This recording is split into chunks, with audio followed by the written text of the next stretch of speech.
Hello ma'am, akwai hꯧꯖꯤꯛꯁꯦ Marjingda lai khuramba chatluge tawbani mamaga aiga ko akwai chichedi makhok ruba yade ma masam straight tawrubagi ko aduduna ko tumtokpa yadamne chatpado nungaitre aduduna yam kuiro oidabine mama su siri di kaba ngamoy ko mathakara khurambati khuramaroi adursu lakpa kaubanina nungaitre na ina sum Marjinggi kabamdo adwai siri do adugagi sum khuramaga ni jaraga sum hala asi kaba ngamdabanina adamai tawga ko isu kuiroi kuiragadi mamada su wadebako doi makhong su chatpado nungaitabina mathakto yamna thak ma'am kaidana ko aduduna waradebako aduduna poti pubige haina aina hojikse khoi ni lotion ba loire gari thawdo ani ado makha tana so video se ucharage ma'am aina samai sam se challe tum chatlu baga sum halaktrobani makha dagi line sulep na ro ngase sante ni mi titilamgani ado line de poidabani na phare lao asitana mama leire mama na ase ayang pse oina setlan birebako sumaina tawra ka chatlani hausi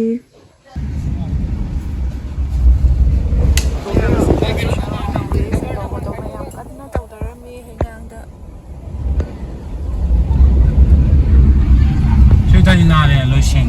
do jian zha se lai jiang会那个有点说然后ma'am yau dore khoi change Masih senang saya yang santi ni saya malah pun nungsan thok le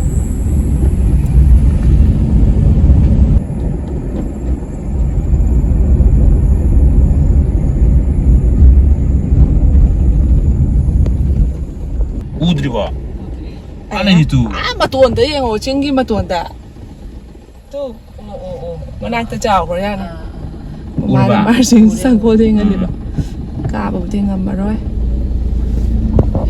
Chào các bạn, mình tự ki kabam re ka du ne ba asi se nau na sarai ne ba Puri maya view sa bazatra meeting bra Ay na mi bu Sikalay ye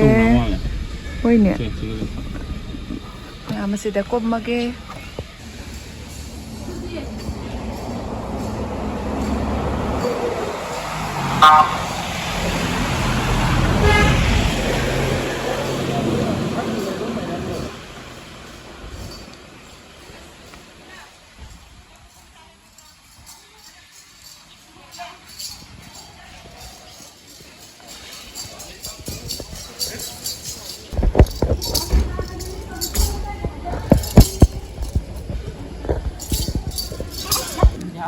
Ma'am lai khuramba loire mapan da gi oina khuramba sare khoyab jahan na batawar ke ma do yam koina puthok da nungai te tap chatlo lai lai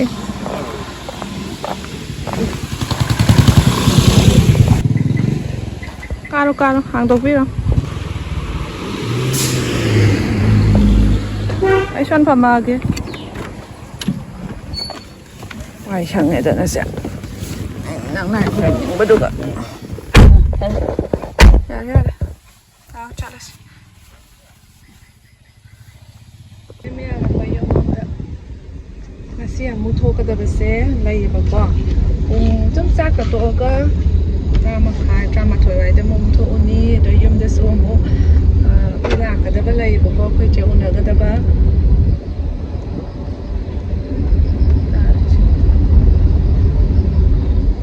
Masa ko bedi am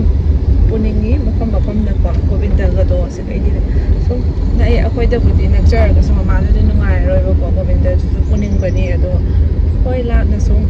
puning da ni jarani kasi ta ko margin se yam nak bani na pire e ko ko nya sa changoi da ban line ko bali nga di mama masa do nungai roi mo to na la so ayam jare sa sa ya ko da mai taw kasi da din pira abani na nungai ta da mama so Remember baduga.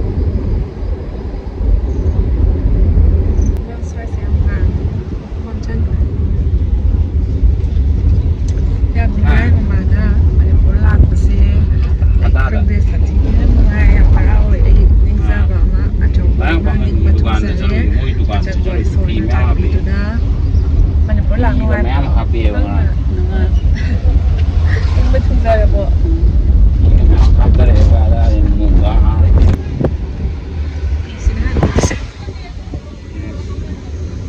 Ako'y nga, ako'y sa emotional na siya pa.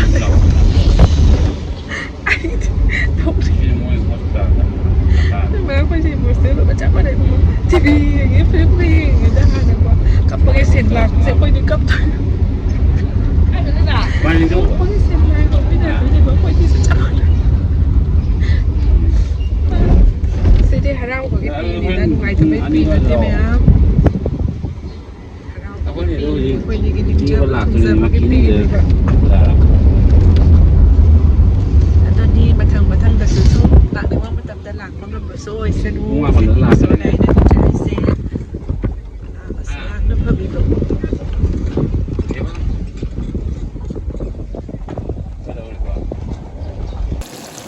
ya masigi material se bot ama kram thoni aduga pan khari rol ani ko jena pro pan do ka thar pan ya mulle bo ko aduga thunga singari sina takarata orga do bani asidana da2gasu karang anbire ai lai khom chaba banina mama cha kam to pem me hijang tawal me dona hijang se thong ka dekho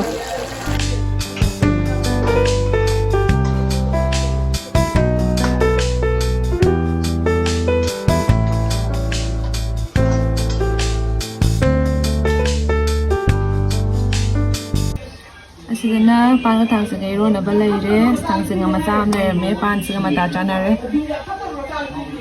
ma'am से कोई चाक तो ले है तो का कुनोन मुक चारे तो लोरे का अमुक mga mga ini. so चारे थोइदिन इनो तो चारे थोइदिन लदो तो चासला है मंदे कोई सांप ले है जैसे अंगा से वीडियो को लोग या दे पर मास को याओ ने तो लोरे Hậu sinh hả lại có mua chan bị chế babyna mua quay thora ani quay tàu xe sang de nungai waswana na kwa thana rani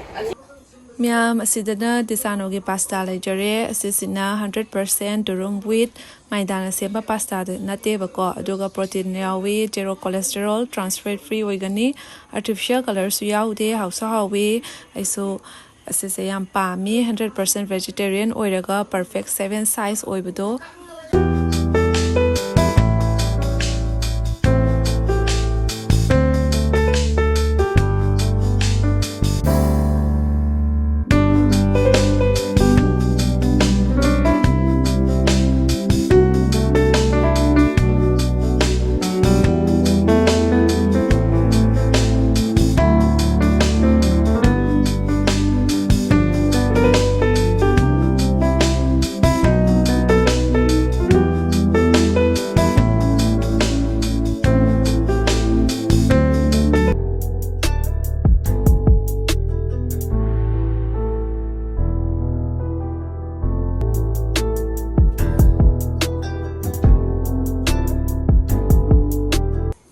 Mayamsu disano gi pasta se pampiragadi ai description da link hapcharam ge mayamsu order option biro adulurga haw na chabiro Mayam no alak ka kongkwa na chingda na gari bisa putho ka khoi mana wai gi dukan da ko kongkwa lei bela ini chak sa dri kongkwa na uji ba mai mamit sida Breakfast ti tawre he nang su. breakfast ti taw Ado se che babyna ka da2gasu la kani akhoi punna chak chaminare se na chak ko pi ri ba ko to chak te ka ma me sang budi thong tri sa ka lei tri ba ko sida kongkwa tapi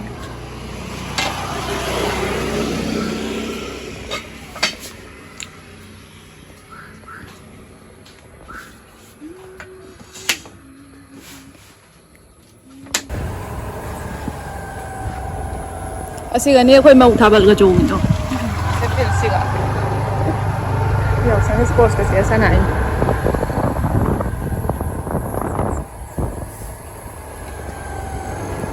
Asigi ma pa se ne ba tu real guide ni do se e ba thon bai ni ba sorong se swai o wi se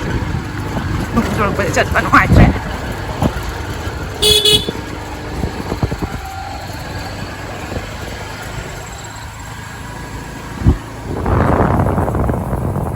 ꯃꯌꯥꯝ ꯑꯩꯈꯣꯏ ꯍꯧꯖꯤꯛ ꯍꯤꯟꯖꯥꯡ ꯊꯣꯡꯕ ꯍꯧꯒꯠꯂꯤ ꯑꯩꯈꯣꯏ ꯆꯦꯆꯦꯅ ꯑꯗꯣ ꯆꯦ ꯕꯕꯤꯅꯥꯒ ꯗꯗꯥꯒꯁꯨ ꯂꯥꯛꯇ꯭ꯔꯤꯕꯀꯣ ꯑꯩꯈꯣꯏ ꯃꯆꯥꯁꯦ ꯑꯩꯈꯣꯏꯗꯤ ꯆꯥꯛ ꯂꯥꯝꯃꯟꯗꯅ ꯅꯍꯥꯟꯒꯩꯗꯤ ꯁꯨꯝ ꯉꯟ ꯆꯥꯕꯅꯤꯅ ꯄꯨꯟꯗꯣꯟ ꯆꯥꯔ ꯈꯥꯡꯉꯦ ꯑꯩꯈꯣꯏ ꯃꯆꯥꯁꯨ ꯄꯨꯟꯊꯣꯟ ꯃꯆꯦꯠ ꯑꯃ ꯄꯥꯏꯔꯤ ꯇꯨꯃꯤꯟꯅ ꯂꯩꯈ꯭ꯔꯦ ꯂꯦꯡꯕꯗꯣ ꯐꯔꯦ ꯀꯅꯥ ꯇꯥꯊꯣꯛꯈ꯭ꯔꯦ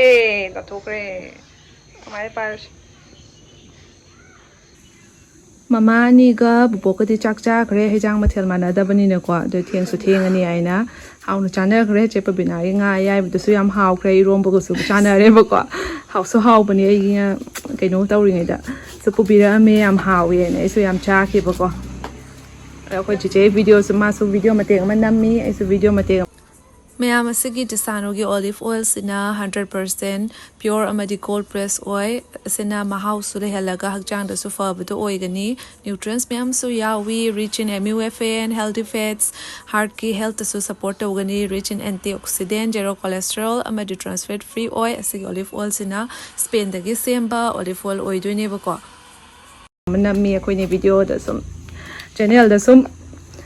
ꯊꯦꯡꯅꯔꯁꯤ ꯍꯥꯏꯗꯣ ꯑꯃꯁꯨ ꯌꯦꯡꯉꯨ ꯈꯥꯡ ꯁꯥꯔꯛꯇꯣꯔꯦ ꯁꯨꯃꯥꯏ ꯃꯄꯥꯟ ꯊꯥꯡꯇꯣꯛꯑ ꯊꯣꯡꯉꯕꯅꯤꯅ ꯅꯨꯡꯉꯥꯏꯔꯦꯗꯅꯀꯣ ꯏꯃꯨꯡꯗ ꯏꯐꯨꯟ ꯐꯨꯟꯖꯅꯤꯡꯉꯩ ꯊꯣꯡꯗꯩ ꯁꯔꯨꯛ ꯑꯩꯈꯣꯏ ꯆꯦꯅ ꯌꯦꯟ ꯊꯣꯡꯕ ꯌꯥꯝ ꯍꯥꯎꯕꯅꯤ ꯆꯥꯗꯕ ꯀꯨꯏꯔꯦ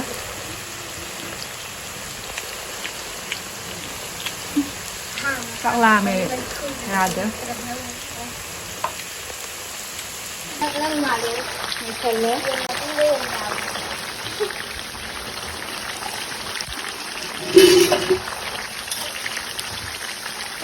yin jangan ni. ꯍꯥꯏꯔꯁꯦ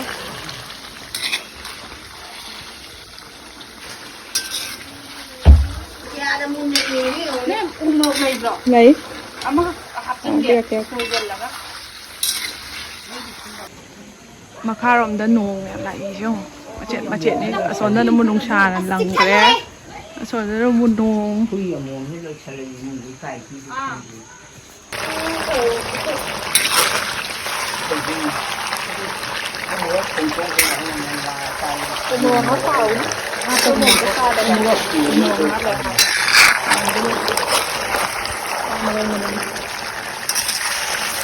Iya, orang mau dulu lagi sekarang kau tahu kan?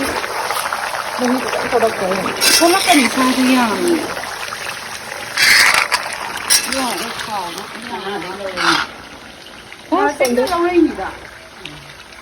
ꯁꯤꯒꯤ ꯁꯥꯁꯦ ꯍꯥꯎꯕꯅꯦ ꯊꯣꯠꯂꯒ ꯑꯩꯈꯣꯏꯒꯤ ꯃꯍꯥꯎ ꯂꯩꯅ ꯍꯥꯎꯕꯅꯦꯕ ꯂꯣꯏꯔꯦ ꯃꯅꯝꯁꯦ ꯃꯍꯤ ꯍꯥꯞꯇꯦ masai meni. ꯃꯁꯥꯅꯤ Kau maki betul. Mana terlalu dah. ꯀꯨꯝꯃꯨꯔꯛꯄꯗꯕꯨ ꯉꯥ ꯍꯤꯟꯖꯥꯡꯁꯦ ꯌꯥꯝ ꯅꯨꯡꯁꯤꯌꯦ ꯆꯥꯛꯁꯨ ꯂꯥꯝꯅ ꯂꯣꯏꯔꯦ ꯆꯦꯕꯗꯨꯅ ꯍꯣꯏꯁꯨ ꯂꯥꯛꯑꯦ ꯆꯪꯉꯛꯇꯣꯔꯦ ꯍꯤꯟꯖꯥꯡ ꯂꯣꯏꯔꯛꯇꯣꯔꯦ ꯀꯣꯡꯒꯣꯡ ꯊꯣꯛꯆꯜꯂꯦ ꯃꯌꯥꯝ ꯁꯂꯥꯠꯁꯦ ꯇꯧꯒꯦ ꯇꯧꯕꯅꯤ ꯑꯗꯣ ꯁꯂꯥꯠꯁꯦ ꯊꯕꯤ ꯂꯩꯔꯛꯄ ꯀꯥꯎꯅꯗꯤ ꯂꯩꯔꯛꯇ꯭ꯔꯕ ꯑꯗꯣ ꯑꯁꯤ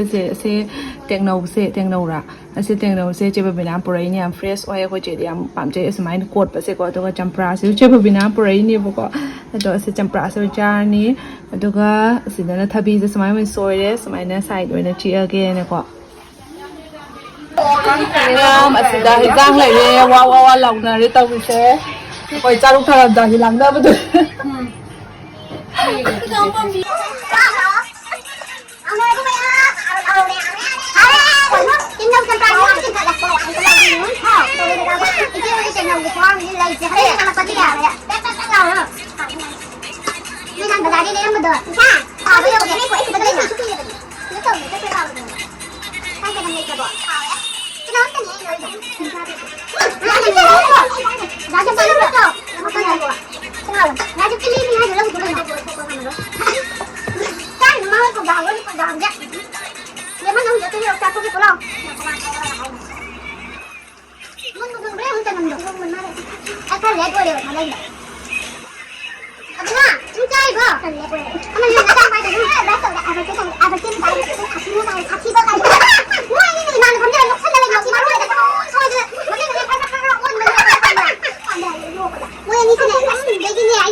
mua lột năm này dễ lên khó là đấy đấy sang này ấy thấy mà đi tiền vừa có cái tiền mua tiền ra rồi có tiền cho bên này không có tiền tham ra sắp tháo thành tiền nữa tiền mà không nhưng không này nha cái ai sẽ nó cột cái mắt nó đi ra cái gì này đi bây giờ phải riêng nước ngoài bây giờ cũng là sao đây được các bạn đó là hai được phải như thân đấy liền đấy mua cái này thì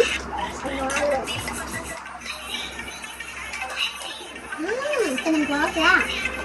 cái này là hai được tàu mấy được là không phải chết mấy lần trai rồi nhưng mà có cho nó không được cho trai rồi mà hai trăm này dây này cái này sao năm kia có quà đây quà nè cái này nữa cái này đứa quà mình ăn đến hai giờ không như cái máy cũng vậy nó cả nó hai cũng nằm ở trên ra cái quà áo quà còn ăn cái quà rồi cái quà còn ăn cái quà này ăn hết rồi bạn ra ra là ra mình ra được ra đi mấy người mấy cái số cái ra được ra ra được nó kẹt mấy nó xin ăn thật ngon vậy nè cái này nó được rồi nó bắt lên được không nó có được ai lại nó thằng nó thằng như nào không biết cái này là cái hai cái lá gì cái hai bèo cái dùng đã à để số ấy có cái này sẽ ấy mà ăn thôi à đây nè thôi thằng bán như vậy bạn mà tao ăn bên này mình không có cái lại mình phải cái hàng này nè sao được cái này hảo mình có hành nó tắm không chứ cái không được nó nhớ có cái rồi ra đấy thì trên sao kìa mai nó làm gì rồi mới nói đấy nó trên bên đi kìa ta mình xin rồi mà đang ngồi bỏ đang ngồi bỏ đây ngoài sao tôi rồi nó đi xem được pulau xem pulau cái gì mà làm được pulau trên một cái pulau đấy cái ham rồi là nó là cây bà này cái nào cả mày được rồi xe nào quay cha tôi được xe chạm mười mà tập mầm xa cái tàu đi khi mà cha tôi cái liền cái tàu đi để xem không thì rằng xem hào đấy chắc là này có bị đánh thì chân đấy mà slay đi ta có là nhà có mày thôi coi như này nhà xe mình thằng cái tàu